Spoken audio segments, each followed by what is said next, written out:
Alright, hello, welcome everybody. I'm pretty sure the stream should be fine now. It was is it still fine, boys? Where? Okay, something is wrong, I think. Is it still fine, boys? Wait, oh god, it seems to be going fine for me. Lag again? Why is it? This is weird. Should not be happening. Okay. Hello, Mr. Cudi. Yo, what's up? What's up? Hello. Okay.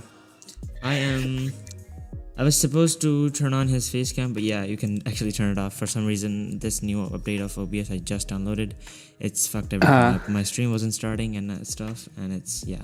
Oh, shit. So the camera's not working, right? Yeah, it's not working. I don't know what Okay, so happened. I can just turn off camera? Yeah, just turn it off. We'll just use the normal GUI. And, yeah. I'm sorry about the inconvenience to everybody. Stuff happened. I just got this update and I thought, okay, fuck it, why not download it? And yeah, I shouldn't have. You're good, bro. You're good. So, how are you doing today? To be real with you, dude, I just woke up like an hour ago. I'm doing good though. I'm doing good. Day's just getting started. This is the first thing I'm doing today before I go to work and work on other stuff. But I'm doing great, man. How about you? I'm doing great. It's the end of the day for me. I had a pretty hectic day, but shit. Yeah. There's a few things I've been working on and just yeah. All right. So right off the bat, we're gonna get started with the questions that I normally have. Okay, so there's this question. Basically, everybody who watches the podcast regularly knows this. I ask this to everybody who ever comes onto the podcast. When and why did you start editing? Oh God. No, that's a long time ago. When and why? Okay, so when did I start editing? Man, I think the first. Are we like talking about like just montages or just in general, just like editing? Just like in general, when you first anything. picked up. Whew. Okay, my first ever video / montage was back in 2015 on Movie Maker. If you have Windows, you know what Movie Maker is. Yep, we'll start there. So that was my first montage. So that was the why. So a year before, so 2015 is when I first started making my first videos. 2014 was when, in my opinion, FaZe was at its top when it came to their montages. I used to watch Barker all the time, and so seeing him make his montages on FaZe Clan, I was like, dude, I want to edit like that. Like, I want to do it. At the time, I also had like a Black Ops 2 clan and stuff like that. So we needed an editor, and we didn't have one. We had the players, we were hitting clips, but we didn't have anyone that was putting the videos together, or at least would do it for free at the time. And so I just stepped up to the mantle and just decided to do it myself, obviously. But that's how long I've done it for, and that's pretty freaking wild. So that's crazy. What year was that? So the year I started editing was 2015, like for sure. Like when I first picked up like a software and just started making a montage. 2015. And then after Fortnite came out, did you instantly switch to this game or?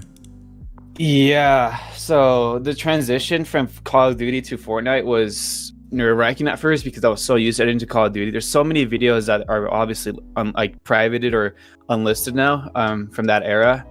I only keep a couple up just for memory's sake for most of my like subscribers if they want to go back to it. But the switch to Fortnite was kind of tough at first. I was kind of intimidated to edit to a whole different game, one that's not only first person but was third person. There's like this whole building element to it, which in Call of Duty it's really easy to sync and edit to. So it was kind of tough at first, but once Fortnite came out, I just saw it as an opportunity for me to actually start editing on the game. Like once I had so much fun editing it that I was like, dude, I should just keep doing this, and I haven't stopped since.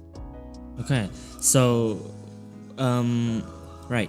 So you started at in COD, like most of the editors in this community have. Yeah. And when you switched to Fortnite in 2018, I think. Yeah. It was 2018, yeah. The first video I saw from you was, and I think many of the viewers will agree here, is how to have flow in your montages, the original version. Yeah. The first ever one, because like I picked up editing back in 2019, 18.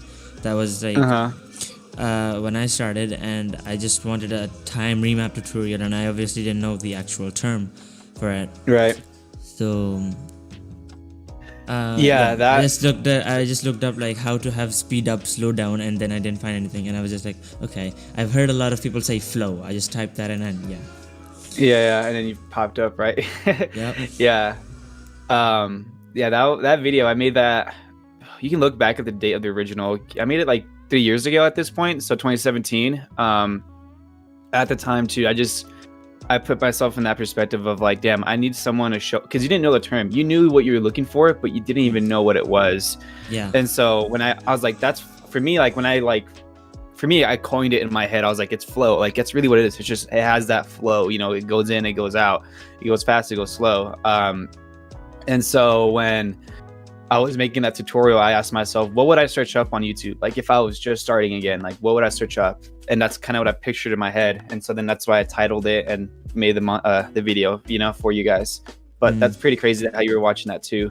But for Fortnite, when I first started making it, at least like when I made that transition, was officially early 2018. So the game has been out for a couple months, because it was released September 27, 2017, I believe. And I was playing the game, but I wasn't editing to it. And I think what kind of pushed me to actually make the first like edit for Fortnite, which was my sad edit. I think they released like Epic challenge people do the hashtag replay, something like that. Yeah, like hashtag replay royale. I remember. Yeah, replay royale. Yeah, and so I made my first edit. I was like, all right, screw it, like that's my calling. I'm just gonna make an edit then, you know.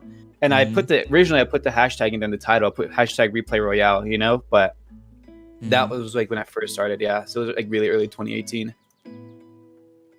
So basically when Fortnite ran this competition, I'm pretty sure that was in season 3 or 4. Yeah, it was season 3 for sure.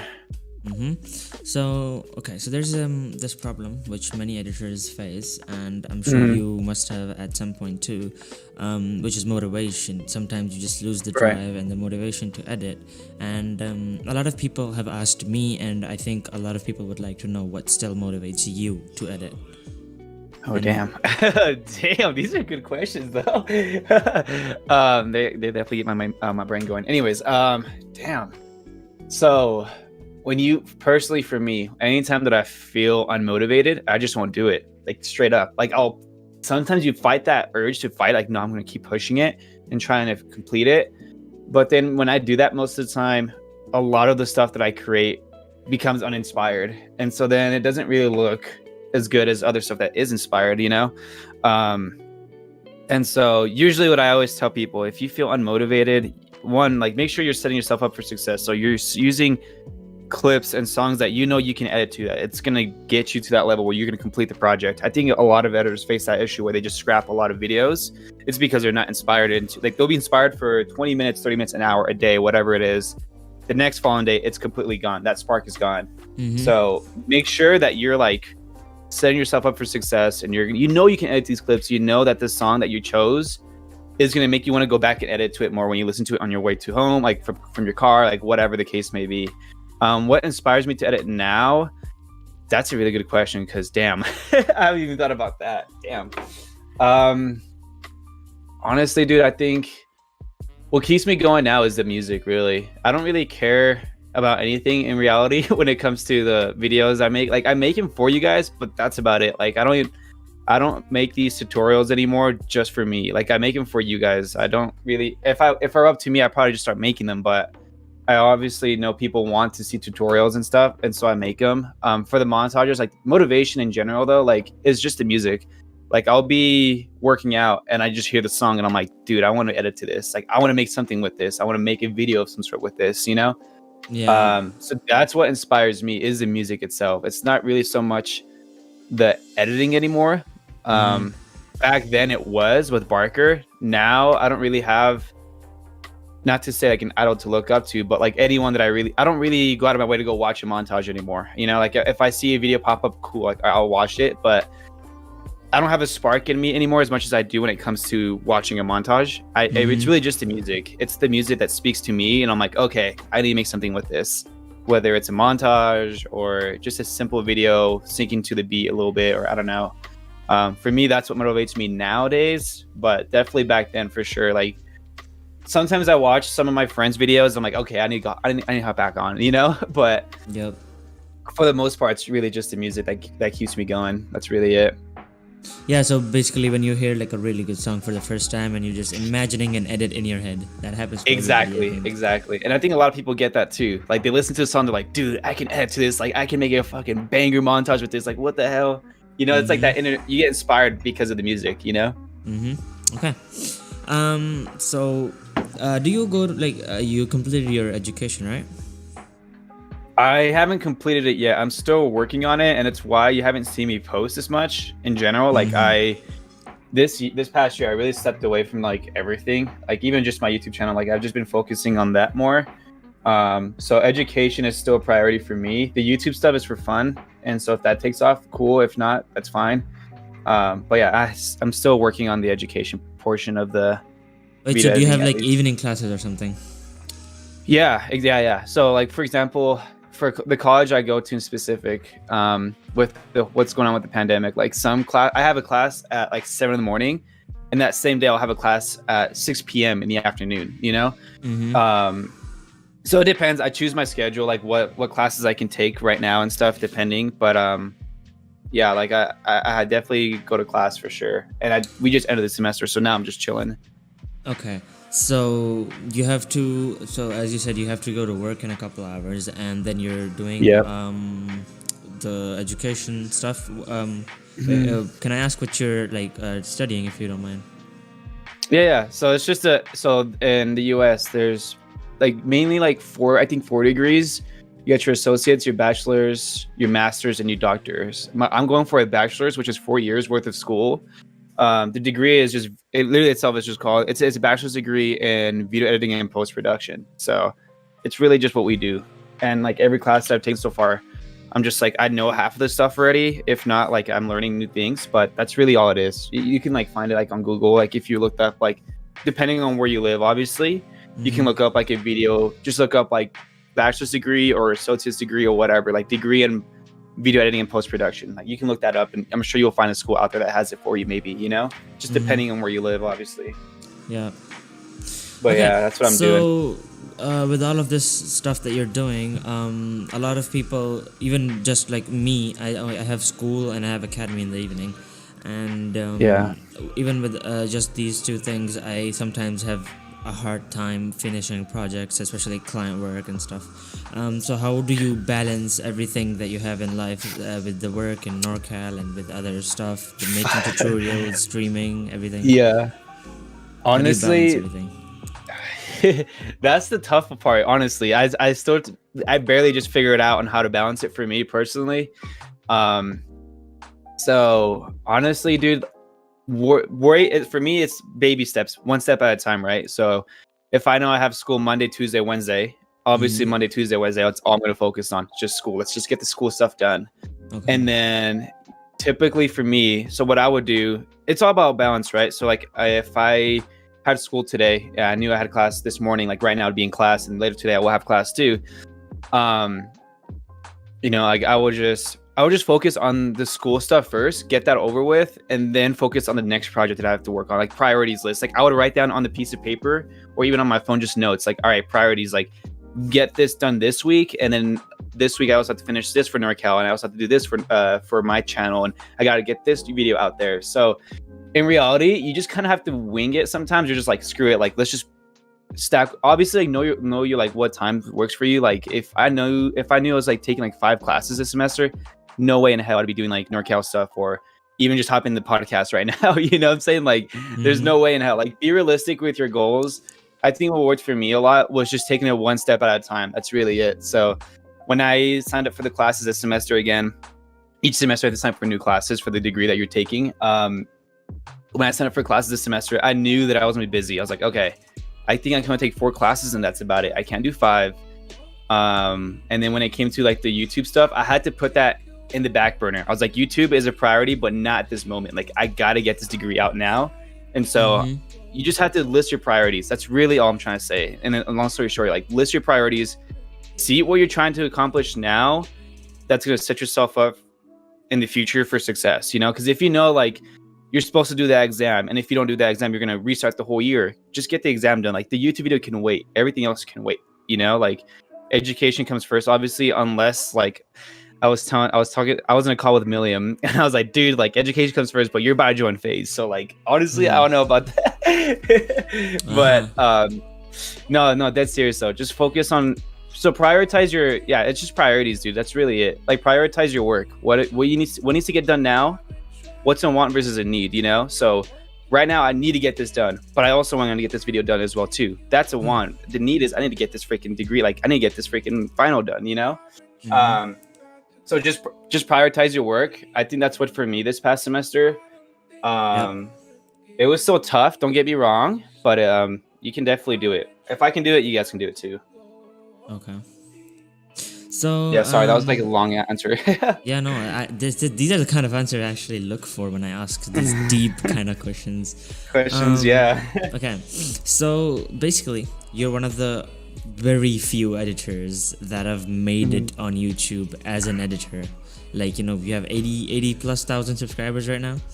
Yeah. And you know, and you have like a whole community of your own. You're an influencer, and there's only a few who've done that. I guess Enigma has, and 12 Tower has, and right. Yeah, there's not much names there.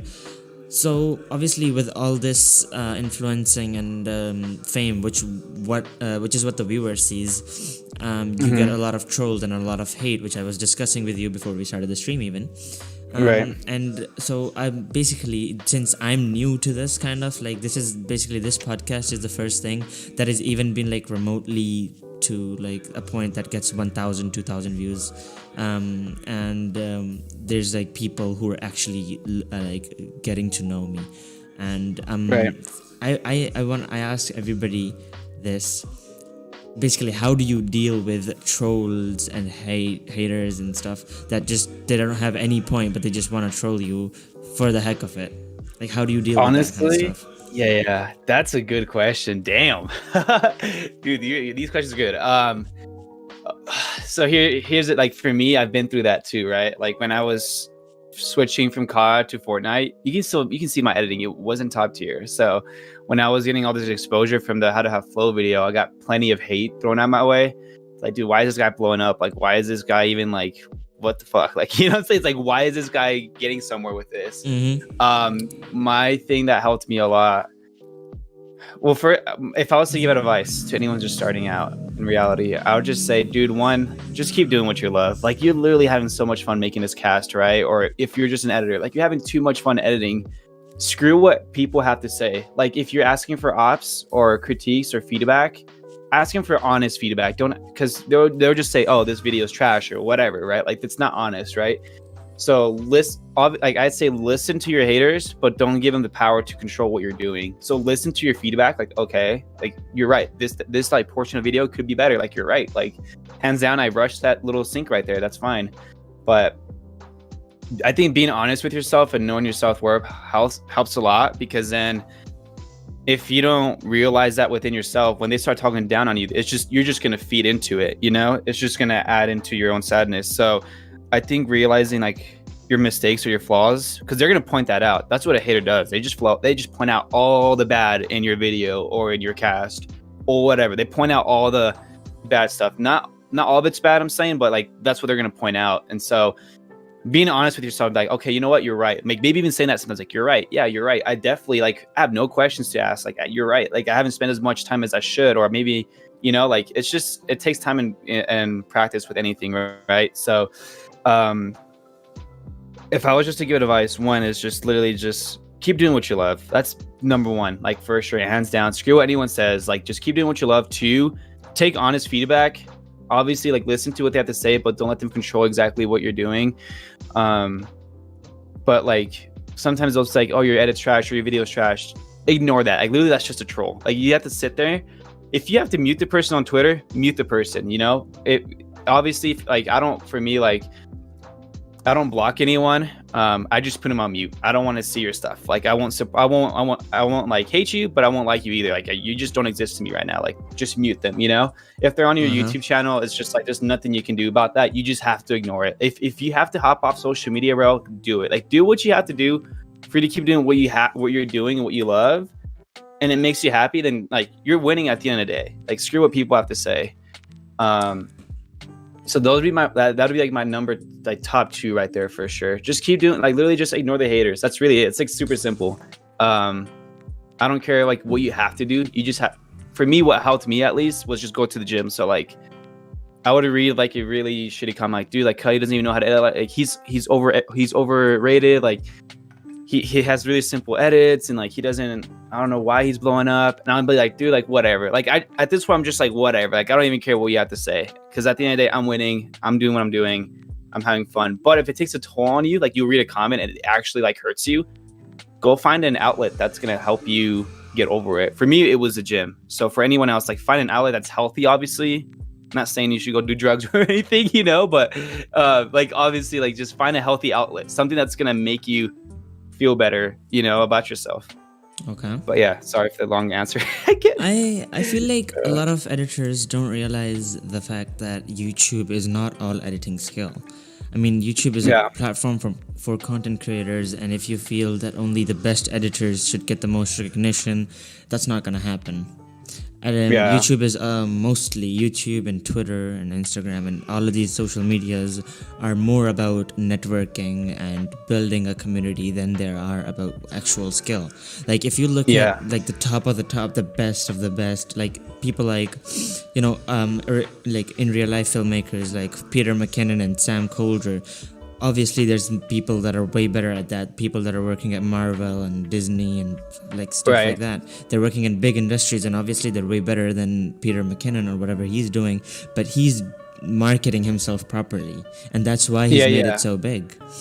And I think a lot That's of really editors it. just don't realize that, and then they start hating when somebody's getting the recognition that they work for. They just work for it in a different way. You are improving your editing skill, and that person is doing. They're trying to improve their editing skill. Plus, they're networking out with other people. They're marketing themselves properly, and there's just a lot of factors that go into growing on social media, so to speak. Yeah, 100%. That's how it is on any platform, bro. You want to get yourself out there, like get yourself out there, put your face on the freaking camera and do what you have to do for you to get yourself to that next level. Like that's 100% true. 100% agree with that. Like literally like you said, like if you really cared about skill, then you would go, you know, like obviously like that analogy you gave, you know what I'm saying? Like, yeah, like this guy, like he's out there marketing himself the correct way. If you want that exposure, that's kind of what you have to do on a social media platform. People are not going to click on your video because it's fucking like, yeah, they'll click on it because it's great, but it's not going to reach that level of exposure because you're not marketing yourself the way other people are, or you're not creating that content. Like you're not a face that people can recognize, you know what I'm saying? And so that's what I'm telling people. Like, that's what I was telling like all the editors that were coming at like Milliam and Flea and all them, because like these guys are marketing themselves the correct way. I marketed myself to an extent, not too much. I like to stick to my roots a little bit, but I'm trying to expand in that way as well too. But that's what I'm trying to say. I was trying to tell a lot of editors too, like, dude, like they're just marketing themselves the correct way. They're getting themselves out there. I'm trying to do the same as well too. You know, if you really cared about the way the visuals are and stuff like that, then you can do what like other editors are doing, like Noko and Sparky, that are going into like film school and they're actually going to go edit and animate for these big name companies. You know what I'm saying? And then your work not only be seen just by a couple 100K on YouTube, but you're going to see it's going to be watched by millions on worldwide. You know what I'm saying? It's like you got to think about it in a different way. But I 100% agree with that. Like what you have to say, like hands down, that's how it is on a social media platform, bro. Like it's social media. People are going to click on whatever's catchy, whatever is, you know what I'm saying? Like they're not gonna click on no basic video. Like they're gonna want to watch something that's like entertaining that they can watch throughout the whole entire like 10 minutes or whatever. You know what I'm saying? So or 3 minutes, like whatever the case may be. It's literally just how you title your stuff. Like it's just the way they're marketing. It works. That's just how it is. So I 100% agree with what you have to say. Like hands down for sure. Okay. So there's a lot of the time, like you said, you have this song which is perfect, and you have a lot of ideas for an edit, and you start the thing, you're really hyped and excited, and you work on the edit, and as like for the longer you work on the edit, the more you get like sort of bored of it, and then Right. when by the time you have the finished product, you don't like the edit as much, but then when you show it to someone else, they're like, okay, this is amazing and you should definitely go ahead with this. And some editors, I don't know if you know if you ever scrapped an edit, but a lot of editors just end up scrapping their edits because they don't like it, even though other people do. What do you Right. think you would do in such a situation? Would you scrap that edit? Would you still upload it? Like, what would you Honest. do? Yeah. I've scrapped a lot of edits, like way too much, honestly. I post a lot on my Instagram, and that's where you see a lot of my teasers, and you can see where I scrapped my edits because I'll post a teaser and people are like, what happened to this edit, Cudi? Like, you just never released it, you know? Honestly, I would get a group of editors that I trust, people that I know, like, okay, like if they're really messing with it or not, like if they're really enjoying the video or not. If all of them agree, like, yeah, let's do it, like you should drop this, like what are you doing? Then I know it's in my own head, like, okay, I need to stop acting up, like I got to get this done, like I need to actually go off on this. People are expecting, like, what am I doing, like what's wrong with me, you know? At that point, it's just a point of self-reflection, like, okay, why am I feeling burnt out, you know? Usually that happens a lot. That's so normal. It's so normal for a video editor to go through that. Personally, for me, that's what I would do. I would just get a group of like people that I trust. Like I'm talking like 5 to 10, and I'm like, should I scrap or should I keep working on it? And I'll be like, be honest though.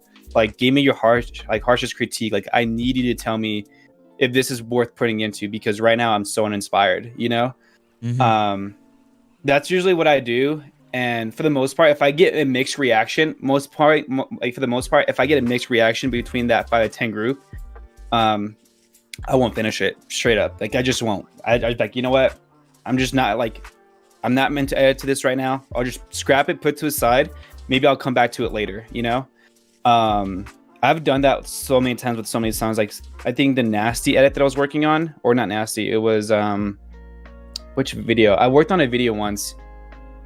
And I was like, I know I'm going to use this for a montage at some point, but I know it's not right now. Like I tried editing to it. Oh, it was 5 hooks. It was 5 hooks. It was an edit that I made with 12 Hour for NORCAL.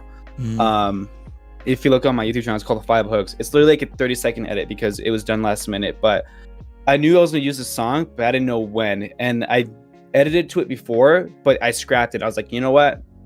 I can't do this right now. Like I'm so uninspired. I'm just going to put it to the side, and I know I'm going to come back to this song later. And eventually I did, you know?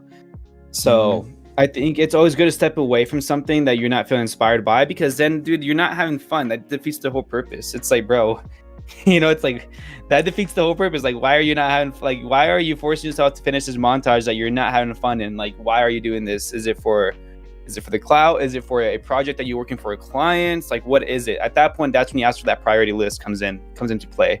Is this more of a want versus a need? Oh, I need to get it done because it's a client project. Okay, at that point, you need to get it done. So you have no say. You have to finish it, you know? Yep. Whether it becomes uninspired or not, it's just a client video. It's fine if you don't feel so inspired to finish it. That's fine. Just get it done. Make sure it's good and polished. Submit it. But that's why that priority list comes in clutch, because then you know whether or not to keep going or not, you know? Yeah. If you know it's more of a want, whatever. Just throw it into the vault, think about it later, see if you come back to it. If not, just leave it there. Okay. So that's what I would do. Yeah. So the way I try to format this podcast is some questions in this podcast are similar to ones I've asked others, because you know, a lot of things in editing and in content creation just come to the same point at the end.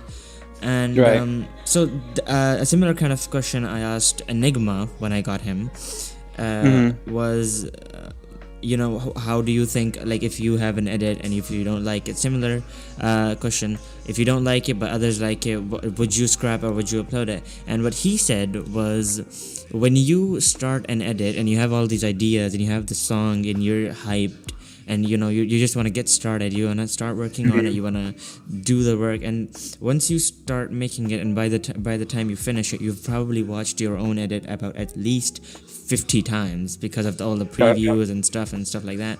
And he says that, you know, I think it's like human nature to get used to something and then not be as hyped about it as you would when it happened the first time.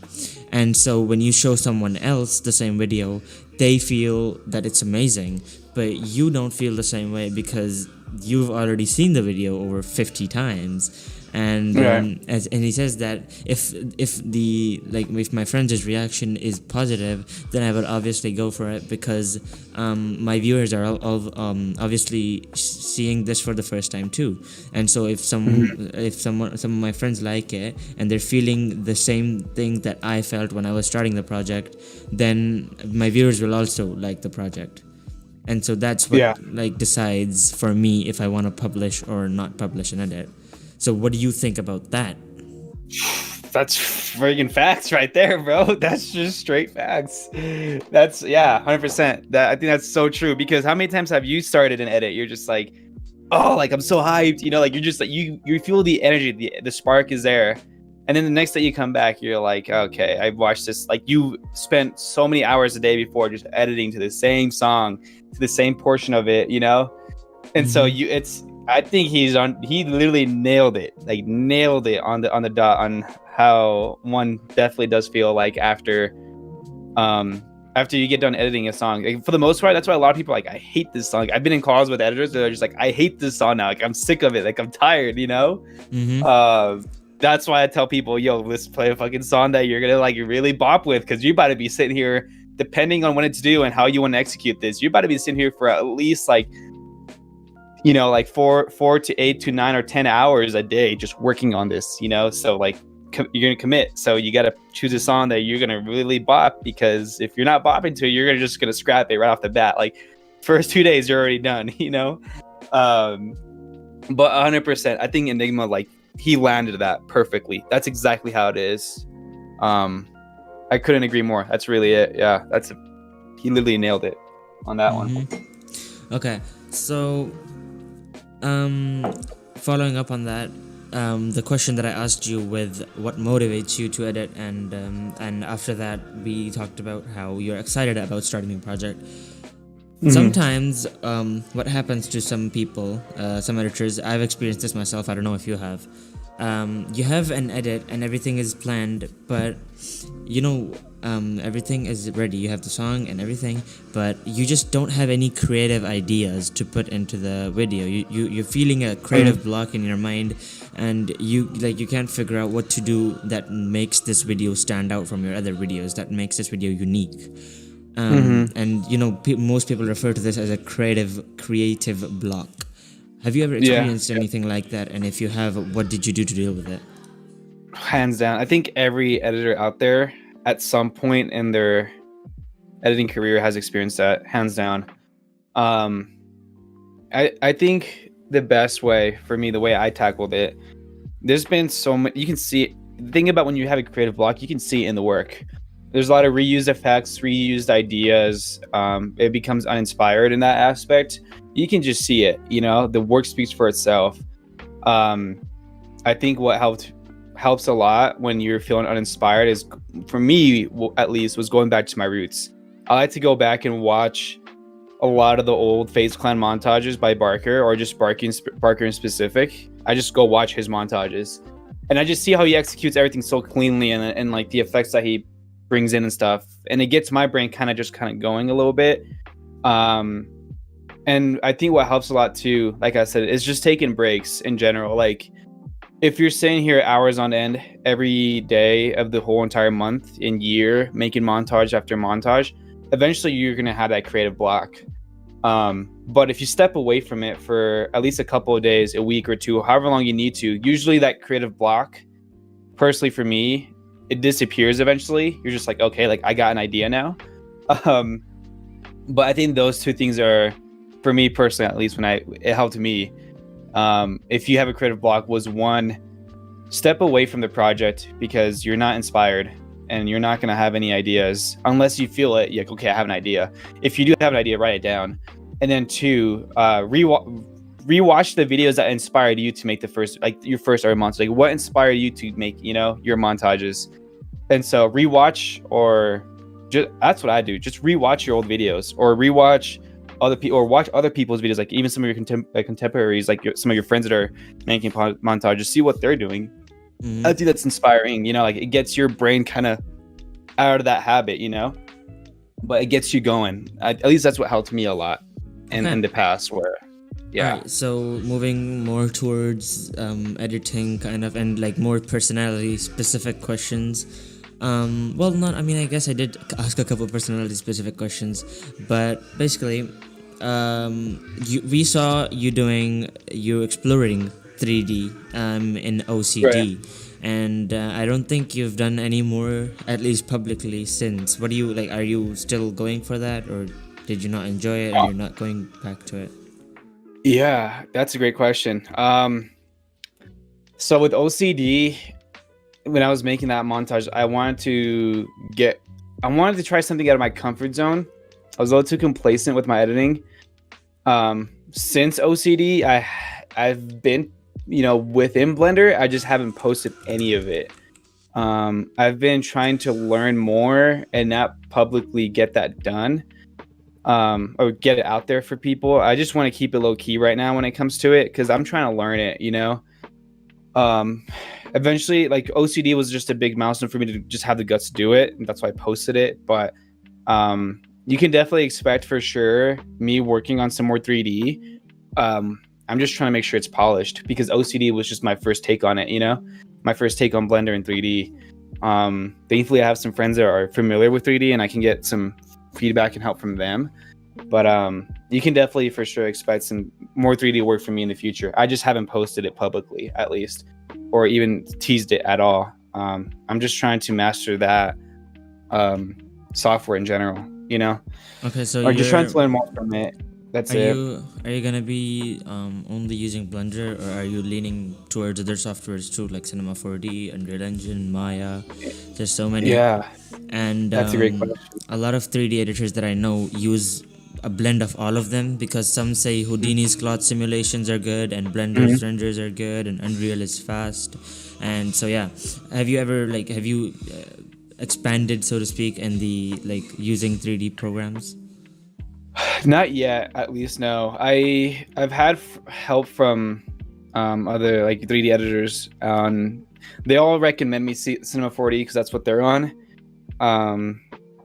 I haven't done it yet. I've just been so focused on Blender and just learning it that I haven't spent time on expand. Like usually, if I expand to a new level, like a new software, I'm gonna fully go into it. Like I'm gonna try to learn as much as I can possible.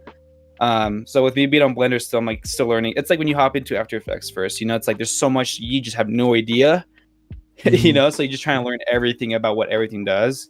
So that's kind of what I'm doing with Blender. And once I feel like I mastered it, I'm like, okay, I got the basics down.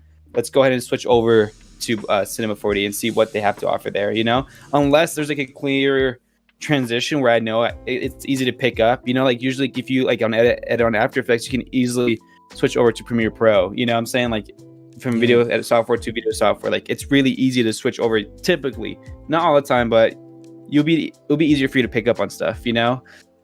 So I'm just trying to learn how 3D works in general, and with Blender, that's what I'm doing.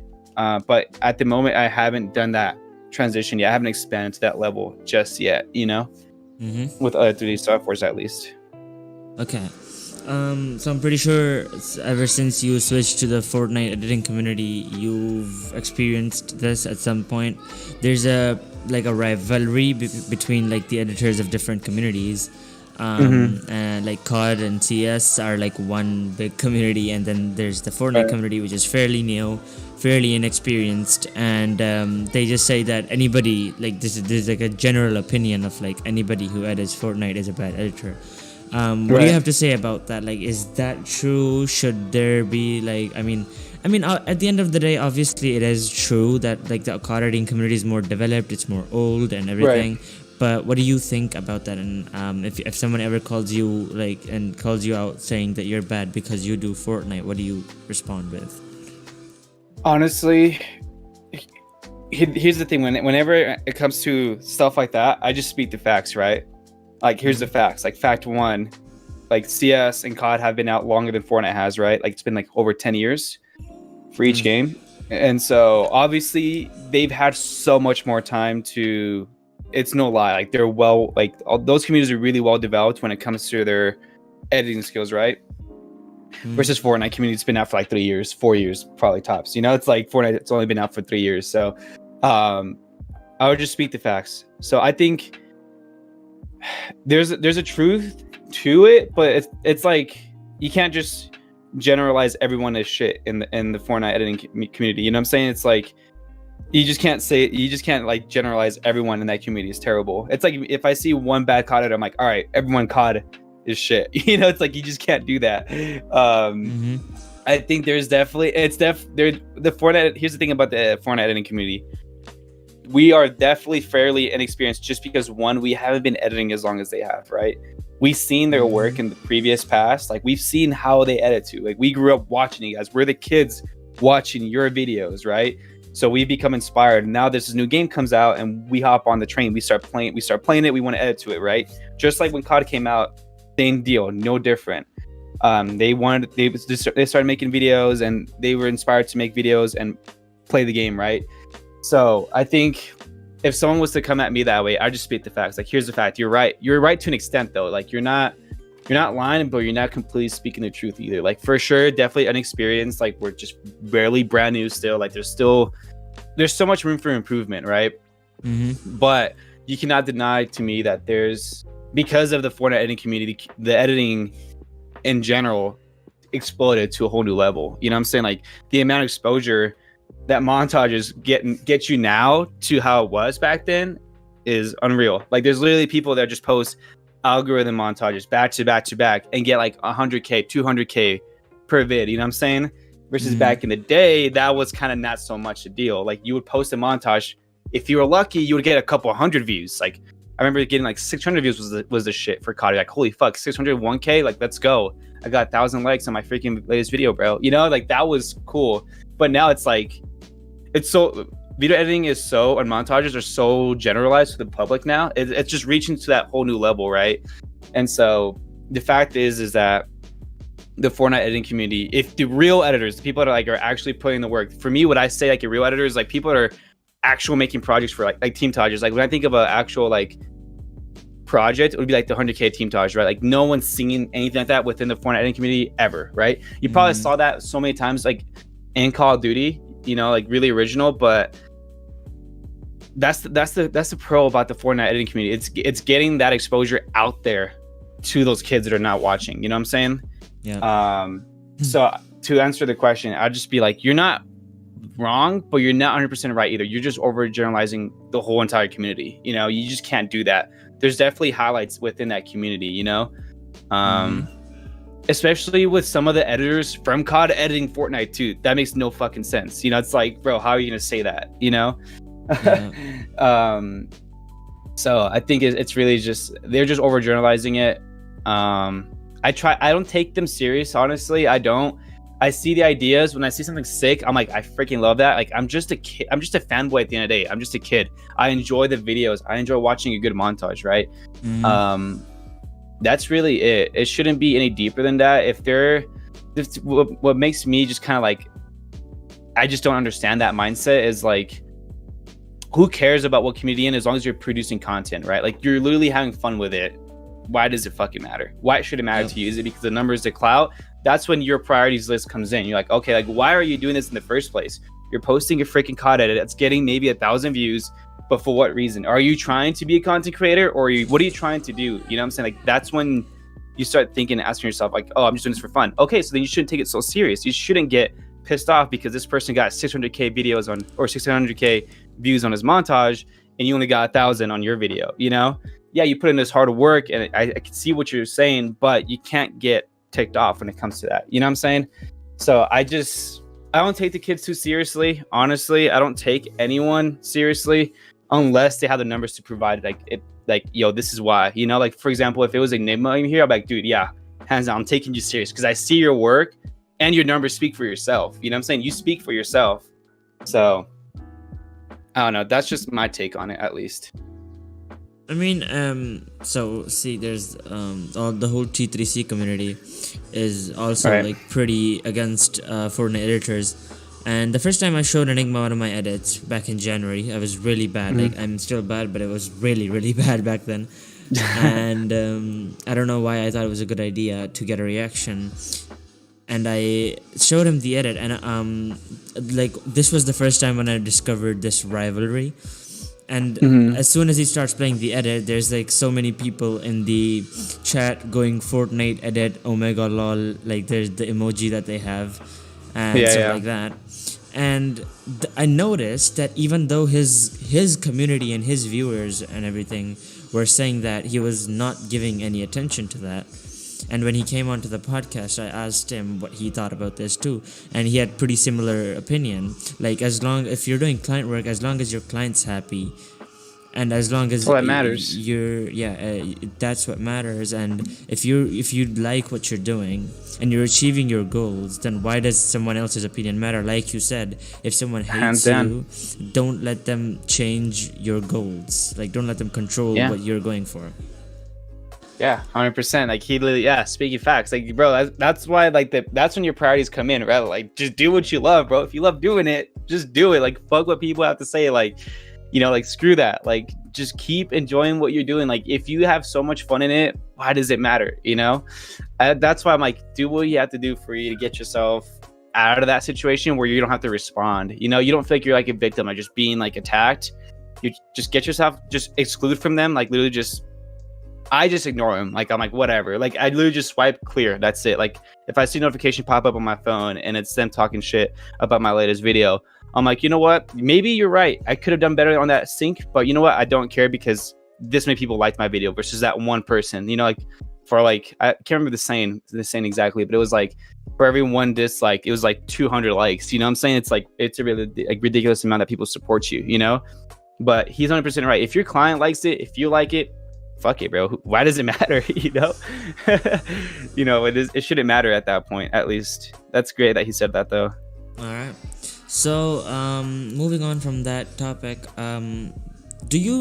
so basically a lot of people, a lot of editors, especially at my age, I'm 16, and they get confused because this is the time where you have to like choose a career. This is the really like the turning point of your life where you decide what you want to pursue in life. And so do you see editing as a viable career option? Like do you think this can go, you can go forward with this and make a career out of it, like a full-time job?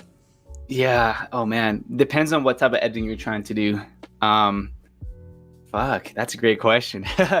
I think if you're a if you're a content editor, you're making it hands down. You want the bag, you want to chase the bag, you want a full-time job, that's where the money is at. Hands down, that's where the money's at. Because how many content creators are out there, not just on YouTube, social media, like in general, Facebook, Instagram, you know, like their Twitch, like they need people to advertise, put this stuff together for them. They don't have the experience, right? So if you are a content editor, hands down, you're making money regardless. Like that's where the money is at. And speaking from someone that makes montages all the time, I'm telling you right now, if you're trying to make montages for a living, you won't make as much as you will as a content editor, because content is uploaded on this in today's day and age. It's uploaded daily, bro. Like a stupid amount of freaking videos go up, and if you can tap into that, you're making money. That's the only way I could see it happen for me if I was to pursue this full time, unless you become a content creator yourself and get yourself some numbers and, you know, you just become another YouTuber or whatever. But I think video editing, it depends too though. So for example, like if you were editing for not just necessarily just a YouTuber or yourself, but for like a company maybe that pays you like salary or hourly, then it's a full-time job. Like, okay, that works too. But if you're a freelance video editor, it's pretty tough, I won't lie, because it's a really heavy competitive field. You know, like there's so many video editors out there. You know, you got people like in Fiverr like making montage for $5. You know what I'm saying? So I can only imagine how it is just for general video editing, like just general like music videos or just normal videos. Like I think it's definitely possible, but it's definitely really freaking tough, I won't lie, because you have to compete. It's a really competitive scene right now, at least at the moment. You know, that could change in a couple years. I don't know how it's going to look like, but the way things are looking like, it doesn't seem like it's going to be slowing down anytime soon. Like literally YouTube is like a new form of television, you know? So I think content editing is where it's at, honestly, man. Like if you're trying to make money, that's where the money is at. If you're making montages, I feel like if you're, unless you're charging a ridiculous amount, it's kind of hard. I won't lie. Unless you're dropping montage after montage back to back, the only person that I've seen personally from me that has made a living off making montages is, well, he's an XSET now, is Green. He used to be Red Green, Ghost Green. Now he's XSET Green. He's the only one that I know that has, and it still is, like literally just month to month living because he's making montages back to back, you know?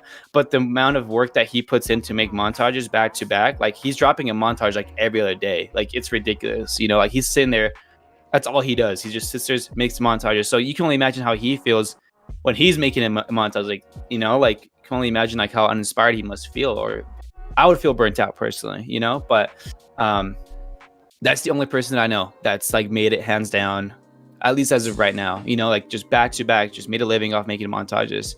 But in general, I think content editing is the only future you can really have at the moment. That could change. I could be wrong, but just because you don't know what's going to happen in the future, you know? Yeah, but, I mean, I'm pretty sure you know Sense. Yeah. And so he was actually the first guest, like the first ever guest on this podcast. And he said something similar, and that's what he's doing right now. He's content editing for Saikuno. And he's managed to like make, I'm pretty sure he's making a living out of it right now, because like I'm not gonna say the amount, but he's making crazy money from content editing, and he has to release a video, I'm pretty sure, like every other day. But yeah, no surprise, bro. Literally no surprise. Like I've worked on a couple content videos before, and don't get me wrong, if you really enjoy doing that, you're literally set for life, bro. You know what I'm saying? Like if you get a big name, if you get to edit for a big name and you become his consistent go-to guy, you're set, bro. You're literally freaking set. Like for example, look at T-Wop. You know what I'm saying? Like this guy has been editing for Face for so long, and he's making that bank. We know it. You know what I'm saying? So no surprise to hear that Sense is making that switch to content, and because Sense he's an insane editor too, though. Not just in general, not just talking to montage, just in general, just an insane editor. So I'm not surprised to hear that, and I know he's got to be making bank. There's no way. You know what I'm saying? So I'm glad I'm not the only one that said this, but yeah, hands down, dude, content editing is just where it's at. It's just the future, bro. Like you just gotta look at the bigger picture stuff, you know? Yeah, that's insane. Not surprised there. okay, so talking about like, you know, making a life out of editing and stuff, obviously I think Audacity, I don't know if you know, but your mic's muted. Wait, what the heck? Okay, wait, it wasn't on yeah, stream. your mic was muted. It wasn't on No, stream, you're good. Okay. Anyway, so talking about like progressing in life and you know, making money, choosing a career and stuff like that. At least for me right now, since I don't have to make a living for myself, I always look at how much I've progressed as an editor and compared to the time I've spent. So like first 3 months of 2020, how much did I improve, and then the second 3 months, and then the third, and then like finally the last 3. I like to do this thing where I look at I reflect on myself and see how how much I improved, and if my improving like graph fell down or it slowed down, why is that? So have you ever felt that you're working and non-stop but you're not progressing as an editor? Yes, hands down, yes. As like I mentioned before, I sound like a broken record at this point. I feel like I've been in that position where I don't feel I think the best way I've experienced like progress was when I was inspired, because when you're inspired, your creative mind kicks in and you just start going just insane with the editing, creative wise, everything wise. Like you're just in a whole new level, right? I've made montages back to back where I'm inspired for the first 2 days, and then I just kind of finish them out just because I tell myself I have to finish them out. But then they become uninspired, and the video is just it's just it's not like a insane montage, you know? Or even sometimes I've had that happen before where I try my best, but I can't seem to tap into that same energy. I'm like, dude, why am I not improving? Like, you know, like you kind of question it yourself. I've definitely experienced that last year around this time. And it sucked because you look back and you're like, damn, bro, what the hell? Like, what happened? You're like, what happened? Like, you're sitting there asking yourself, like, what's going on? Like, what happened with my editing? Like, I was so good. And what I've came to realize, at least for me, was I was uninspired making those montages. And when you're not inspired, you're not really making top quality stuff. Like, if anyone is inspired to make something, you're gonna make a really good montage. So I've definitely experienced that. And I think everyone has at some point, you know, like they just look back and they're like, dude, what is going on? Like, why is this montage not, what's going on? You know, you have to sit there and just kind of self-reflect, like, why my montages not as good as they were? For me personally, it's just because I was uninspired. And so you just have to make sure you're feeling inspired. Like, you have to find a way, a song that you're going to really like, or, you know what I'm saying? Like, do those things that we mentioned earlier, talked about earlier, for you to be inspired, to have that creative mindset back and not have that creative block, you know? But yeah, I've definitely had that before as well too. Okay. We've officially hit 1 hour on the podcast. Nice. So since today is going to be a little shorter than I normally do, normally we go ahead 2 hours and 30 minutes. Today, if you stretch it, it's going to be 2 hours because you have to leave for work and it's midnight for me. So if anybody has any questions in the chat, because I do this at the end, you can put them in the chat. I have a few last points to discuss and then we'll get to your questions. You can start putting your questions in the chat right now, and we'll respond to them after we're done with the points that I have. Okay. So this is a big controversial question, and like a controversy in the editing community, at least. What matters most in an edit? Like when you watch an edit for the first time, or even like with your own progress, like we were talking about just now. What do you look at? Like the first thing, and like what's most important to you in an edit? Like, is it flow? Is it execution? Is it creativity? Is it pan crop? Like whatever it is. All right. That's a great one. I think, okay, look, when we say, because we can generalize it, but I can also be nitpicky. So I think in general, just execution. It has to be well executed. And what I mean by that is your sync good? Like, are you having frame drops here and there? You know, is your shake freaking way too intense? Is it like making it where it just doesn't look good? You know, that is hands down the most important thing as an editor. What I'm learning as a content creator, at least for the Fortnite editing community, is that a lot of these kids do not care about execution. All they care about is your creativity. So you can have the worst shake, you can have the worst pan crop, you can have the worst sync, but as long as your creativity there is insane with the song, your video is gonna pop off, which is the opposite of an editor. It's literally a content creator. That's why I say like the mindset of a content creator, you know? But as an editor, it's execution, man, hands down. For me personally, if I watch a montage and I see frame drops, I'm like, bro, like, what is you doing? You know, like, I understand, like, they're probably just new to it. So I'm like, okay, because I've been there.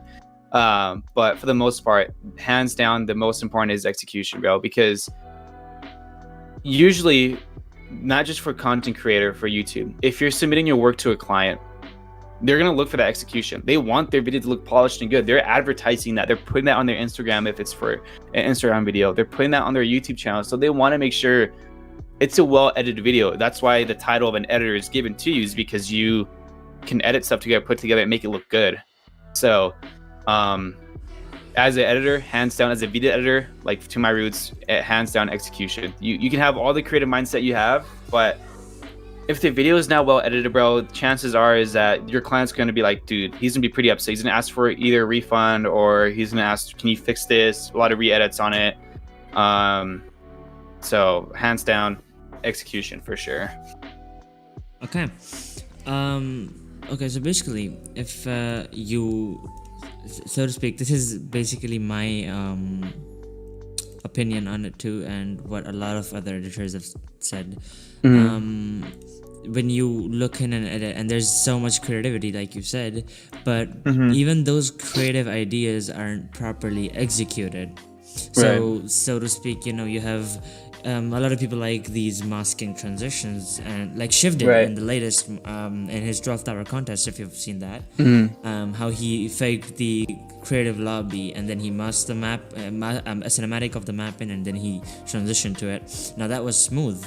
A lot of the time what people do is just show that and then it's zooming in, and all of a sudden it's just jumped into the screen. There's no actual transition, it's not smooth, Right. it's not executed properly.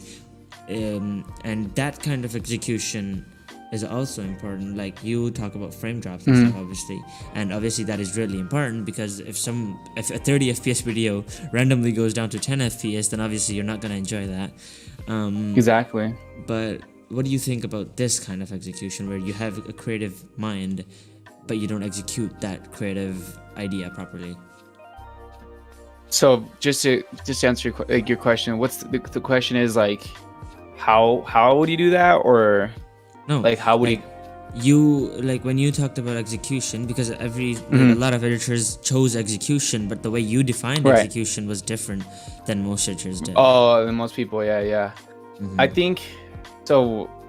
For example, like the masking and stuff, usually for those types of effects, because those are just effects in general, you would have to ask someone that like, you would just have to like ask one of your editors, like friends. Like that's why you bring it to your friends. Like, hey, like, how can I execute this better? Because I've seen that before too, where like there's a really cheesy like zoom in, or it's just really poorly executed effect, or mask or whatever. You have to get your friends to help you out. That's why having people that are editors as friends help. Like that's where feedback comes in. That's where ops comes in. Like, how can I make this better? And they're like, oh, work on that transition. Okay, but how could I make that better? Like, what effects can I apply to this to make sure it actually comes out well executed? That's what I've done, because there's so many effects. I'm like, damn, dude, like I have this idea, but I just don't know how to execute it. I have the creative mindset for it, but God, do I not know? I don't know anything on how I'm gonna do it. Like you attempt it, but it looks terrible, right? And so then you ask your friends, you ask your editor friends, like, yo, how can I do this, bro? Like, look at this. I'm trying to do this here. Like, you share screen on Discord. Like, you show them, like, this is what I'm trying to do. And then they can give you ops. Like, here, maybe apply this effect that you had no idea about or whatever, But execution-wise, because that's the thing about execution versus creativity, right? That's where that argument comes into play. Like, what's more important? Execution for me, like, if you notice my montages, they're super simple. Then there's not too much creativity behind them for the most part. Just keep it simple, keep it clean, make sure it's just a dope video, and that's it. But when I do try to be creative, I definitely go out of my comfort zone when I do that, and that's where that can come in and play. Where like, holy shit, like I have no idea like how I'm gonna execute this. Just grab a couple people, like just have them help you out, But yeah, execution, I think hands down still, dude. It's more important than creativity. At least if you're trying to be someone that's actually producing really great quality work for a client or for a project. But if you're uploading for yourself or like a content video or whatever, that can be questioned. Like, all right, that's fine. Like if you're, at least for the, depending on like, if you're trying to be content creator, like hands down, like the kids are just not going to care about that. Like you're going to want to cater to the hundreds and thousands of kids that love that creative transition but know nothing about effects, versus trying to cater to 200 editors. You know what I'm saying? Like the numbers just outweigh each other. Like there's just an imbalance there. Like you might as well, if you're trying to go for that, that's what you would do, But yeah, I think that's, so you have to look at it from different perspectives and see perspective. Exactly. Okay, perfect. Exactly, you got it, literally. So as you've oh god, what the heck is wrong with me? You've mentioned inspiration a lot throughout these questions. What are some editors that inspire you? What like that heavily reflect on your motivation and your work? And yeah, what people inspire you? And if they're not people, what edits inspire you? Because normally people don't have specific artists that they support, but they have specific work of theirs. So oh man, just people in general, or like what do we like, editors, edits, anything that inspires you? That's tough, dude. It really, I think, fuck, it's a combination of everything. So the music, like hands down, inspires me to make a montage. Um, if obviously everyone knows me as the Logic montage maker, like come on now, like obviously Logic inspires me with his music. I think that's what gets me to make montages. Video editors, like obviously, like I mentioned Barker so many times, but I think what inspires me the most, besides those two, is just seeing a good montage. Like hands down, I don't care who it's by. I don't care if it's by Flea. I don't care if it's by an unknown editor. If the montage is good, bro, and it's like really well executed, I'm gonna freak the fuck out. Someone that I actually not fanboyed over, but was like freaking out over was Sparky. I didn't know about Sparky until like last year, and then I watched one of it. I think it was his first "I Love Me" montage. And I freaked out. Like you can watch it on stream. I freaked out and I was like in tears almost. That was the first one I watched of him too. Yeah, it was insane. I think it's just when you see someone that's inspired, bro, it inspires you to make a montage. It inspires you to make something, like, dude, that was so freaking sick. I want to make my own now, It's like I want to make my own video. So I think it's really when you what inspires me the most is one, like it's just a combination of everything I mentioned. It was the video editors, it was the music, it was the artists behind the music. It's literally just when you see good work and you see like you can just see they had fun editing. You can see it in the work, bro. You can just see if they were inspired or not, if they were having so much fun making the edit. When you see that, that's what gets me wired. I'm like, I freaked out. I literally freak out. I'm like Tyler One, like just like ready to Hulk out. Like, let's go. Like, I need to make my montage, So I think that's, to answer your question, it's a mixture of everything that we talked about. So it was the video editors, it was Barker, it was Sparky, it was Logic and his music. It's literally seeing you guys have so much fun and me wanting to hop onto that and be like, dude, I want to have fun too. Like, I'm ready to hop on. Like when Logic makes a new song and I see the interview and how he made the song, I'm like, I have like a whole different perspective behind it. And I'm like, I can see what he was doing now. Like, I want to make that now on my own terms. Like, I'm going to take what you made, make it my own way. When I see Sparky make a dope montage, I'm like, dude, I freaking love what you did there. Let me take that idea and make it my own way, That's really just it, honestly, dude. It's just a mixture of everything. Okay, so anybody who follows you on Twitter and follows up on your tweets there, they know that you've recently been through a really hard part of your life. And in correlation to that, you've made the first, I'm pretty sure that's the first IRL short film, sort of, you ever made. And so basically, I have people, like I'm in a lot of editing group chats on Twitter, and to be very honest, I know people that that are part of the hate bandwagon, so to speak, that say like Cudi's overrated and stuff. And when I saw the tweet saying that you were making IRL stuff, and I shared it around, because I do that like with stuff, and some good editor announces something big, I share it around with my friends. And when I shared it around, a lot of people were of the like 24 hours before you released it, and when you made the tweet, everybody was really confused and mixed up on the idea like how you would edit real life, because obviously it's not meant to be edited like Fortnite is or any video game is. And there were like people that they were saying, just because they have a negative opinion, they were saying, okay, he's gonna edit it like Fortnite's gonna be so shit. And when I watched it, actually, I liked the way it was filmed, and the message. I think you got the message across pretty well. It wasn't over edited or anything. It didn't feel like a game montage, because there was another editor, I'm not gonna mention their name right now, but when they did this, they got a lot of hate for making it the same way as a Fortnite montage is made. So do you think, like, if somebody does that, I'm pretty sure you know who I'm talking about, if someone does a real life edits in Fortnite style edits, like, do you think that's a way to go? Is it a whole new type of editing to explore, or is it just should not be done? Honestly, see, that's a great question. Damn, it depends on the message you're trying to get across. That's the thing. I honestly can't say that I know who you're talking about, honestly, just because I like even through DMs, I was like, I barely spend time on social media in general. Like I'm barely on it. Like I just post, like I just think of an idea, I go to my Twitter, I post it, and I'm out. I don't even scroll anymore as much. So I honestly can't say that I know who you're talking about exactly, but from what it sounds like, I mean, to me, it might be a content creator. It sounds like a content creator. So it depends on the thing about video editing. It depends on the message you're trying to get across, right? And so like a montage is like the whole purpose of it is just to show the highlights of a clip. That's really it. Show the highlights of the clips and the team. When I was making my video, it was just more about sending the message across. Depending on how this person editing it, like if he edited like a montage and it was IRL, honestly, that's kind of weird. I won't lie. Like that's just, I don't know if that's gonna go. I haven't seen the video, so I can't say it looks good or not. I don't know. That's a tough question because I haven't seen it. You know what I'm saying? I don't know if there's a future in that because unless the video popped off, unless he has like if he's if I'm assuming he's got quite a big of a following.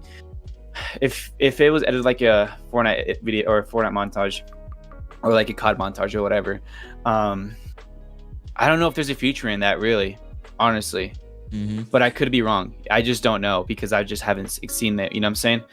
But if he, let's just say if he was someone that had like 1,000 subscribers on YouTube and it popped off, then maybe there is, after all. When it comes to these things, you don't know until you find out, until you post it, until you see someone actually popping off on it, or you don't. If you don't see anything happen, then you just know it was just a dud, Yep. So I don't know. I honestly have no idea on that one, to be quite honest with you. Okay. So if you're comfortable talking about this, but I'm pretty sure the phase of your life, it's kind of over now, at least, kind of. Yeah. And so how hard has it been to move on from that stuff? Because that's a great question. Because look at it this way. I'm not gonna say too much about my personal life because I don't like to. Right.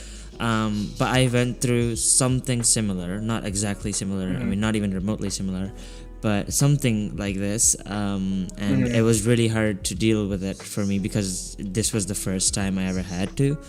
And I know that these kind of experiences are gonna come because I'm in my teenage, and then I'm like, and this is like a lot of people say this is the craziest part of your life. You're gonna experience a lot of stuff. And so yeah, I just want to know how like you went through it and coped with it, and if you're doing that now. I mean, damn, that's a great question. So it's obvious. I don't care. You guys can know everything about my life. Like here's what's going on. I'm such an open book. I'm like, here's what's going on. Here's what's fucking with me. Like, I'm like, I'll tell you straight up, dude, I am depressed or I am not happy right now. I can tell you straight up. I will not lie to your face. Obviously I went through some form of depression this past year, and I think it was just a result of all the unfortunate circumstances in my life that I went through this past year. I'm sure I'm not the only one that went through hell this year. There's no doubt in my mind about that. I think what helped me at first was recognizing it, realizing when you wake up every day feels the same. Like that's why when I made that depression video, it was actually for school. It wasn't even for myself. I made it for school. It had to be like a PSA video, whatever, public like service announcement video. And I had the idea to make it like really special. Anyways, that's besides the point. Pretty much realizing where you're at, like literally taking that moment of your day. For the most part, when you're feeling sad, depressed, or whatever the case may be, you just keep moving forward, right? You put your feelings and your everything to a side. And so I think what helped me was just realizing, I was like, yeah, dude, I'm fucking sad. Like, what is going on with me? Like, you sitting there and just self-reflecting it and being honest with yourself. Having to admit it is the hardest part because then it's real. For the most part, you just try to ignore it and just keep moving with your day. But deep down, you're actually just hurting yourself more by doing that. So I think that was the first step into healing, into the process of healing, was realizing it, okay, this is what's going on. Like, this is what's freaking hurting me. Like, this is fucked up, I think what helped too, on top of this, after that, was just being with people, just having someone to talk to, bro, really.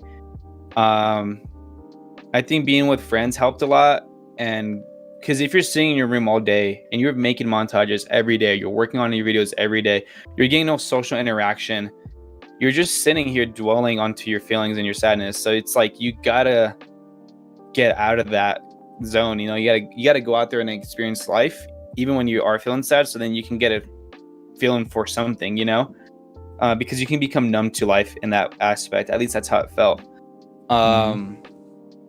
So that's what helped me. I think it's just terrible. I think it's just I don't wish that on anyone. You know, like I hate it. I hate that I went through it, but I think there's a reason for it, and I think I'm gonna make something special because of it. Like I think making that film video, like that video was for school, was the first step, and that really, I'm not gonna lie, I could have done that I could have done that video way better. I can't sound justice. Like I literally made that in 4 to 8 hours. I shot it the same day and I edited and finished it the same day with no really clear vision. I still got I knew the vision was about the message, but it wasn't even like close to what I wanted it to be. At least the original idea of the video I had. No, thankfully now, I mean, some days you're happy, some days you're fucked up, but for the most part for me now, I'm feeling all right. Like I'm feeling good. I'm not feeling compared to how it was. I'm feeling great now. I don't wake up and feel sad like how I used to. I just realized like I think stepping away from social media helped a lot too. And I would like step away from everything just because I needed to. I think just what helps a lot, bro, and just in general, is just be with people that you know that are gonna care for you and will listen to you. That's really it. And knowing that you're not alone. And that's why I put that in the end of the video. I was like, dude, you guys have to know you guys are not alone. Like whatever the hell you're going through, bro, someone out there is going through that shit too. And I think when you're feeling depressed or sad, like you, for the most part, you feel alone. Like you feel like no one is going through that, you know? And so you can see that sadness in the reflection of my work. Like when I was making OCD, like I made that because of the song. I was like, it's really just a song. Like I made this song because that's really how it is. And if you listen to how OCD ends, it says like social media may cause depression, and that's 100% facts. Like there's people out there like you or me that are facing hate every day that can cause depression. Like you have no idea, you know? It's like, fuck, like you just have no idea the sadness that the sadness that you're inflicting onto someone else by saying your fucking video is trash, you know, like your podcast is trash. You know? Like you just have no idea, bro. This is a human being at the end of the day on the other side of the screen. Like, hello, like where are your manners? Where what happened, bro? Like what happened to like human decency, you know? And so I think this past year was definitely one of the toughest years of my life. But at this very moment now, I've realized it. I've tweeted out quite a bit for me. I'm like, I'm actually really happy. Like I'm genuinely happy. I'm okay. I faced my demons. I feel better now. Obviously, some days I still wake up. I'm like, I'm not in the mood to do certain stuff. I'm like, damn, bro. I'm just like not feeling inspired, or I'm just not feeling like I'm not so crazy about life right now. And that's fine. That's the thing about life. It's all highs and lows. You can't be at an all-time high all the time. Some days you're really happy. Some days you're just like, whatever. But as long as in general you're feeling good, that's all that matters. You're not hurting or you're not going home like, damn, bro, I'm really sad. You know, like I think you're fine. But right. I think what helps a lot is just talking to someone. Yeah. Perfect. Thank you so much for all that insight. Okay, so I'm going to get into the last topic that I have for today. Okay. And then we're gonna get into the viewer questions. So if someone just joined the stream, I'm going to take viewer questions after this. So you can drop your question in the chat, and then I'll read that. All right. So finally, were there any difficulties that you faced when starting out with editing, as like you know, taking this serious kind of like, did you have PC problems, family problems, any that kind of stuff? I think, and I can speak for the most people when they first start out, is well, obviously, like every editor, when you first start out, you just have no idea what you're doing. You don't know how to make videos and stuff like that. I think the biggest problem that I faced, two biggest problems, was one, not knowing how to edit, but wanting to edit, and so looking up tutorials on how to edit. Not knowing the right terms like time remap and stuff like that, and that's why I made the video that I did. So I made it for myself. Like I made it for my if I was me, you know, I'm like, I made it. I was trying to be the person who I needed earlier, you know, when I first started making montages or making videos. The second biggest problem was obviously the PC, hands down. Like you just like, or even just like your family, like my family believed in me no matter what I did, but just not having the funds to get a new PC. So I used to edit on a really terrible laptop, had like 4 gigs of RAM, not even an i5. It was like a really terrible laptop, like $200 laptop. And I used to edit on After Effects on there. And that's when I made my first montages up until, you know, eventually where I got myself a job and was able to get myself a PC. But those two, when I first started out, being the biggest problems. The third would probably be just the amount of hate I got, because no matter what I did, when you first start out, everyone's just gonna shit on your edit, and that's just me being real. Like you're just gonna get shit on, and that's fine, because you have to learn. You have to ask yourself, like, dude, I'm just starting out, so you can't take it personal. You're just like, yeah, I'm terrible. I know, you know, like you just have to be honest with yourself in that aspect. But yeah, those three being the biggest things that I faced when I first started out. And obviously now, like, one of those things is still very apparent, but it has no effect to me now compared to how it did at the beginning, you know? All right. But yeah. All right, so that's it for all of the points I had for today's podcast. And okay, Mekhe Kawaibib, welcome to the stream. And Cudi brings back memories. I also started on Fortnite with him, Core 2 Duo. That's the one I had, dude. Same. Okay. Same. All right, so I'm going to start with viewer questions. The first one being by failures, and I think this is a follow-up to what we were talking about with the pursuing editing as a career. Would it be smart to be like Milliam, who makes montages but makes content videos on the side? If you're trying to be a content creator, yes, I would say it's smart. But the thing about when you're making videos like that is that you have to be not a trendsetter, but a trend. Like you have to stay on top of the trend, right? So whatever's popping now, you have to stay on top of it, no matter what. You cannot just stop. You know what I'm saying? Like there's a reason why, not just Milliam, but just anyone in general, like content creators, the reason they're hopped on Among Us or whatever, right? It's like just because it's what's popping now, you know? And so if you're trying to make it, bro, you have to do, I always tell this, you have to do what you have to do for you to get yourself to that next level. And so with Milliam, he's got a successful, even Flea, they got a successful format that works for them, right? So Milliam doesn't really spend time as much Flea, like compared to Flea, like he makes like a lot of like Fortnite videos in general, like crazy like retake or high ground retakes and stuff like that, versus Milliam, like he's just like all montages and editing, right? So would it be smart? I think if you're trying to pop off, yes, it'll be smart. Long term, I don't know if it's going to keep working, obviously, but at least it's setting him up now. So in the future, if he decides to switch it, he can make that switch, you know? He's going to have the numbers to be able to switch, and it may take a toll on his viewership, but it'll pick back up. We've seen that happen before. You know, we've seen like streamers, they hop onto one song or not one song, one game, like Ninja, like hops into one game on Fortnite, pops off from it, and then he ends up just saying, you know what, I'm done over this. Like, he's going to switch over to something, but his viewership drops, but then it picks back up, you know? Yeah. So would it be smart?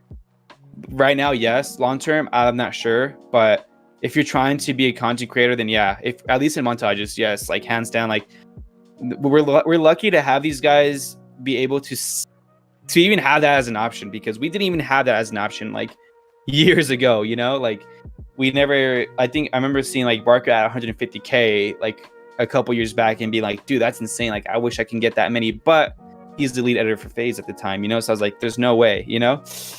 So we're lucky to where that's even an option. So yeah, I'd say it's smart now. I'm not sure about in the future though. I don't know what the future holds, you know? Okay. But yeah. Next question is by Nifster Edits. He asks, where does Cudi work? Oh, nice. Well, that's the question. That's the real question, is where do I not work? So I work right now. I work at a gym here in the state of Colorado in the US, and I work there super part-time right now just because I have the school and the video editing stuff for NORCAL and then YouTube on top of this, so it's just too much. So right now, that's where I work at. I work at a gym. I scan people in, I get them to go work out, and that's really it. It's really simple. Yeah. Obviously, that may change in the future once I get the degree and hopefully things pop off. But as of right now, that's where I'm at. Next up, Pulkit0909 asks, what is Cudi working on right now? I think he's talking about like editing projects. Woo, bro, you are not ready for if you follow me on Twitter, you would know what I'm working on. For the longest time, I've been trying to get a group of editors to hop onto one song on one edit, all going back to back to back. The group that I have now, I feel like is the best I can get it to be as an editor. I'm not talking like, don't expect a Million or Flea to be on this, but I'm talking editors. Like, I got the best group of people to work on one montage on one song to go back to back. So that's what you can expect for sure, like in the near future. That's what I'm working on right now. But yeah, I'm definitely excited to show you guys what we're working on. It's gonna be insane. Okay, Dave Kerr, this guy is a content creator in the Middle East. He's friends with me, and he has the most important question. He says, "Question for Cudi is, can I get kiss?" I meant follow back. My tongue slipped. Tongue slipped. Oops. I don't know. What's your Twitter? What the hell? Is it just his name or what? I'm pretty sure it's like Dave Kerr Whitey, like his name and then YT at the end. I think. I'm not sure. Yeah, it is. Tell him to check his Twitter. Okay. Check your Twitter. Check your Twitter. You actually did write like "I love you, Cudi" somewhere in the stream earlier too. I'm reading chat, guys. By the way, I just don't read it because I don't want to interrupt the podcast. Okay. Okay. Failure is just no. Okay. So this happens while I'm doing the podcast. For some reason, I start stuttering. I have no idea why. I never stutter while speaking, but on the podcast, every single time it happens. Okay, so Failures has another question here. He says, I'm a decent editor. I've edited a montage for some NORCAL members, but I'm only 13 I get hated on a lot. I was wondering how you dealt with hate when you started. You remind me of just like Danzy. Danzy is like, he's really young. I can't remember his age off the top. He's 13, 14, 15. He's 14, but he just turned 15, I think. Yeah.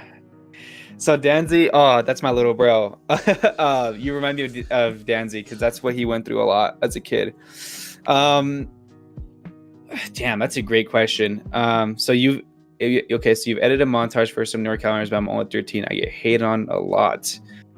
Question is, what are you getting hated on by? Like, is it just your video editing skills? I'm assuming, right? Like, you're just probably. If that's the case, dude, I mean, like I said, screw that. Like I always tell everyone, like, if you're just getting hated on, dude, it's just people just. I don't know what to say, honestly, because I can't tap into that mentality of a hater, right? My advice is just ignore it, dude. Literally, if it's a group of friends that are being toxic to you, these are other editors, leave that friend group, bro. I'm telling you right now, leave it. Like, as much time, if you feel lonely, like it's gonna make you feel lonely. Like I've met friends of mine's that are part of video editing friend groups where they're super toxic and they're toxic to one another. Just leave it. Like, step away from that toxicity. Like, that's rule number 1. 2, like, just get yourself somewhere where you get yourself in a group where it's all love and supportive. They're obviously gonna give you constructive criticism, like what you could work on. They won't tell you, oh, like it's a good edit when it's not a good edit, you know? Just surround yourself with people that are like-minded just like you, man. And then if it's just hate from anyone else on YouTube and stuff, just ignore it. Literally, what I would do, I would delete the comment because I know I'm gonna go back and watch it again and like read the comments again. Tap into that thing, delete it. If it's on Twitter, mute the guy. Like, do what you have to do for you not to see that stuff, bro. You know, if you need to step away from social media, do that. I've done that this past year a couple of times. I still do it to this day, but I'd say just ignore the haters. That's really it. Ignore them. And if you feel like you can't, just literally mute them. Do whatever you have to do, like, for you to be happy, you know, because at the end of the day, that's affecting your health. It's affecting your happiness. So, all right. So just ignore it. That's really it. Super simple. So I wanted to address this at the end of the podcast too, and since we're on the same topic, yesterday I got into an argument with 3 people about the podcast. They've been like doing this criticism hate kind of thing forever, and they're like, you have bad questions, none of them are editing related, and they're all like real life stuff, like even you might have noticed in the questions. And I like to ask these kind of questions because I mean everybody in some part of their life go through similar stuff, and having the opinion of someone you respect and look up to is good. And so that's why I asked these kind of questions, and people are like, okay, only ask editing questions. And even Enigma said that that's stupid because you can just look up a tutorial if you want to learn editing. And like this kind of insight is only available on interviews and podcasts like this. And so yesterday this big argument thing happened, and at the end of the day I asked Enigma for help, and I asked a few other people like for advice, because I was getting really mind fucked, like I was going crazy. And everybody just told me to block the people, and I went ahead and did that. And the guy literally started impersonating me. He changed his profile picture to my profile picture on Twitter. He changed his name, and he started spreading false information about the podcast, saying like, you know, these 3 people that were hating on me, and he said that I'm gonna have them on the podcast and shit like that. And a lot of people were believing the tweet too. And I just wanted to address this here on the podcast today, that was not true. That was just somebody impersonating me because I blocked them because they were having an argument with me, and I was too annoyed to deal with them. So yeah, if you fell for that, no, I'm not having them on the podcast. I probably never will. And yeah.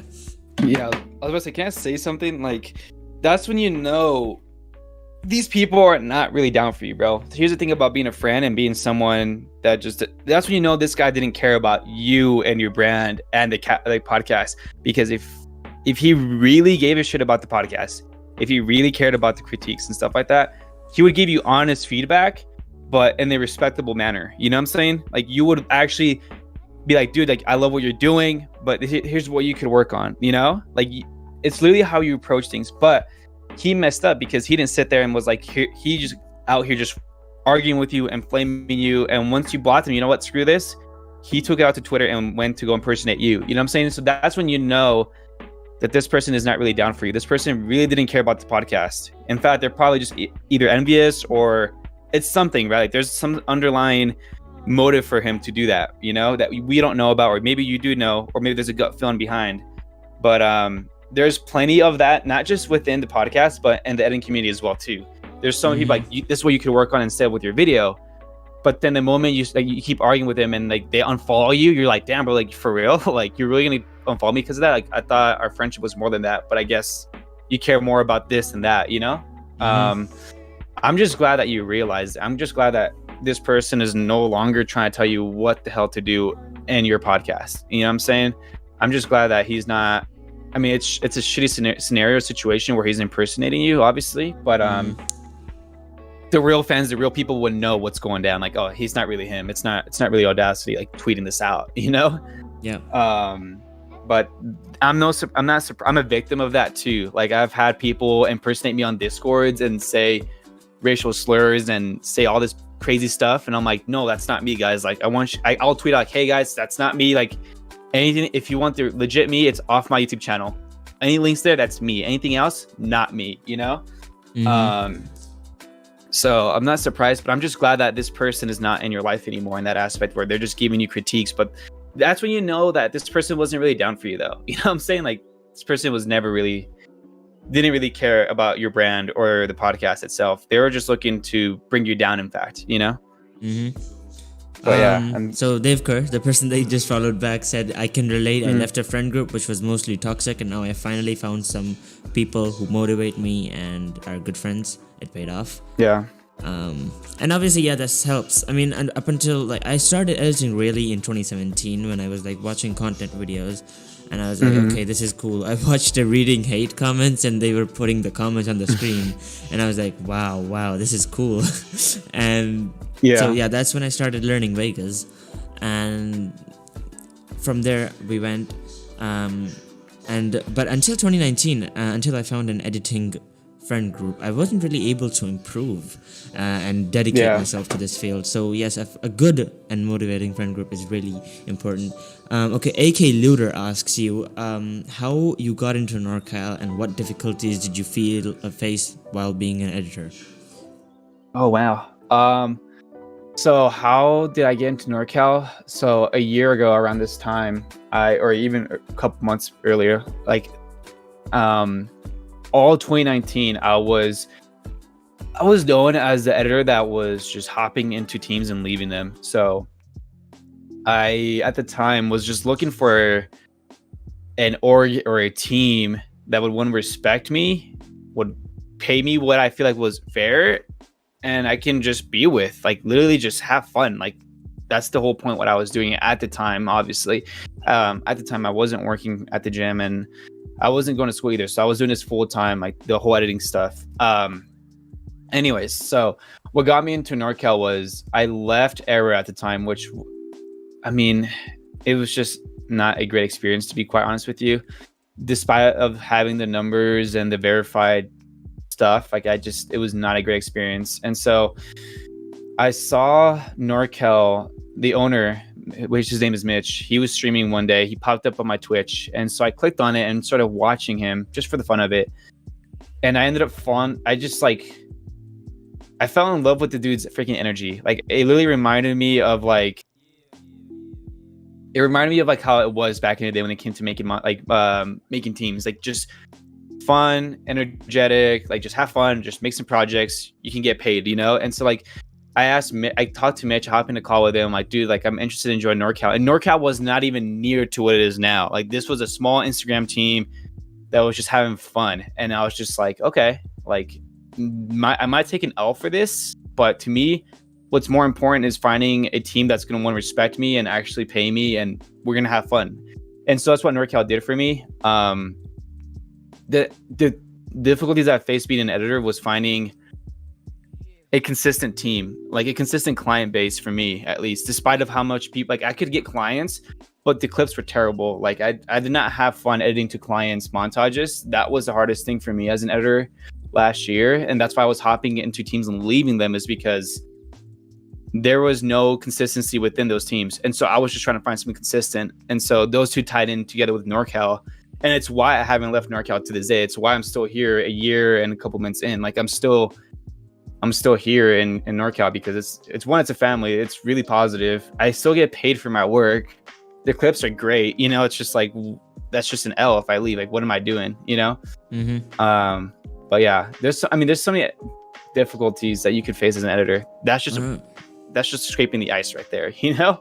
Mm-hmm. But right. Yeah, that's pretty much it. So that was the last question that we have. Skirk, he asks, how did he start editing? Who helped him? You can go back and rewind and watch the first question. That was literally the first question I asked him. The first question? Okay. And before I end off, there's this guy in chat who says, SwemX1 his name. He says, I'm Cudi's fan because of when he reacted to Evil Penny. Do you remember that? Oh, yeah. Yeah, so, yeah, I remember this guy, Evil Penny. He's friends with me, and I'm actually friends with. So basically, I told you I'm from the Asian side, right? And Asia and Middle East and all. This is the whole thing is a big community, and I'm friends with most content creators in here. And yeah, so Penny made this video. Dude, it actually blew up, and then you reacted to it. You loved it, as far as I can tell from your reaction. And no, yeah. I mean, honestly, the way he told the story was insane, and considering that he's a content creator and not an actual editor is really That's nice. The crazy part. Yeah, that was the crazy part. That's what blew me away. I was like, dude, that's why I reacted to it, because I was like, who is this Evil Penny guy? Like, he just commented once on my, I think, community tab, or I think it was on my Twitch or on my Twitter. And I watched it and I was like, yo, this is like unique. Just because when I was making the reaction video, I was worried that I would just get your basic montage back to back to back, and there was gonna be no authentic like reaction. Like I just like, oh, that was fire, and that's about it. You know, like not much to speak about. I had to go in depth with my reactions and see that I actually paid attention to all your work. And so when I saw Penny do what he did, I was like, bro, your storytelling, I was like, grade A for storytelling. Obviously, like execution could be better, but I love your storytelling. I love how you put that together. And not being an editor, I didn't even know that till right now. What? That's crazy. All right. So that'll be it for today's podcast. Thank you for coming, Cudi. Thank you, everybody. Oh, thank you for having me, dude. And yeah, I'll see you hopefully next week with another one. I have Well, basically, I have like the whole next month's guests booked out, and I'm really excited for you, all of you, to see who I have in plan. I have no plans of stooping lower on the guests that we have right now. We've gotten big people, and actually I hit like 1,000 on Twitter yesterday, so thank you for Let's that. go. It's this year's been crazy. I started in 2019, as I said, and I was barely able to get like 100 followers in a whole goddamn year up until March, and then my account got suspended. Yeah, and look, you And bounced back. yeah, and then I started on a new account in March, and just in 9 months we got 1,000, and Yeah, yeah, that's that's crazy. insane. Thank you all for coming. Thank you all for enjoying the podcast and supporting it, and especially people that come onto it, especially Cudi. And I mean, everybody that I call on has super busy schedules, and yeah, that's why sometimes we have to reschedule the original timing too. And so just yeah, I always say thank you, and a really big thank you to Cudi for taking time out of Oh, your of day. course, bro. And Thank you for having me, dude. This was fun. This is great. all right, I'll see y'all next week, and bye bye. Peace, peace.